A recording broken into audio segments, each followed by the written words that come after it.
कैसे हैं दोस्तों? मैं हूं राजेश कुमार सिंह और आज उपस्थित हुआ हूं पिता और पुत्र के पावन रिश्ते के बारे में कहने के लिए। और आप सभी जानते हैं, मुझसे बेहतर जानते हैं, यह प्रसंग मैंने आज कहना चाहा है और इसे हमने वर्ग पंचम की इंग्लिश बुक से ली है। बहुत ही बेहतरीन, मैं यूँ कहूँ कि बहुत पावन कहानी है।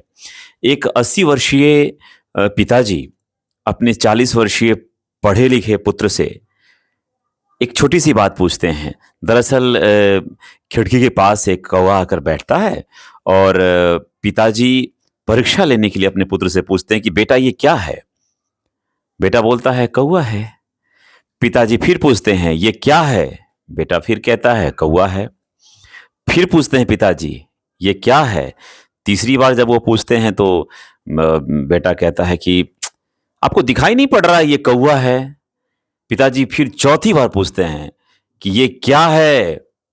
बोलते हैं आप बिल्कुल बूढ़े हो गए, ऐसा लग रहा है कि आपकी आपकी आंखों से भी नहीं दिख रहा है, बिल्कुल दिमाग आपका एकदम नहीं होता है, वो सठिया से गए हैं आप बिल्कुल। मैं बार बार कह रहा हूं कि कौवा है, कौवा है, कौवा है, और पूछे जा रहे हैं आप क्या है?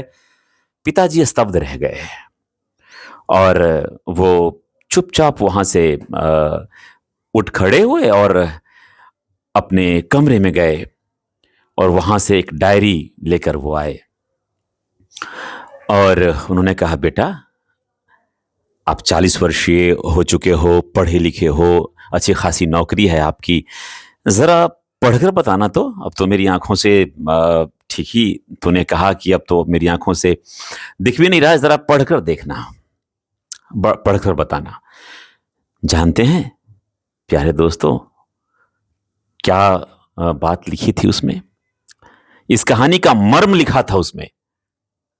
लिखा था कि आज मेरे नन्हे मुन्ने बेटे ने, मेरे नन्हे मुन्ने बेटे ने, जिन्हें मैं आज भी अपनी गोद में बिठाता हूं, उन्होंने 23 बार मुझसे कौवे के विषय में पूछा कि पापा ये क्या है? मैंने कहा कौवा। 23 बार मैंने पूछा और 23 बार मेरे मन से वही स्नेह उमड़ा। मेरे मन में किसी भी तरह की बताने की हिचक नहीं हुई।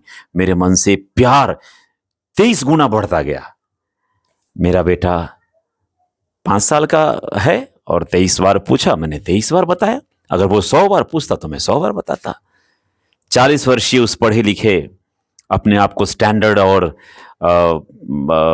सफल बेटा कहने वाले उस बेटे की आंखों से झरझर आंसू बहने लगे और वह अपने पिताजी के चरणों में गिर पड़ा और कहा मुझसे गलती हो गई पिताजी, मैं तो सिर्फ 4 बार में ही उब गया और आपने उस एक दिन की घटना लिखी है कि 23 बार, और न जाने कितनी रातों की नींदें, कितने दिन का चैन आपने इस पुत्र के लिए खोया होगा।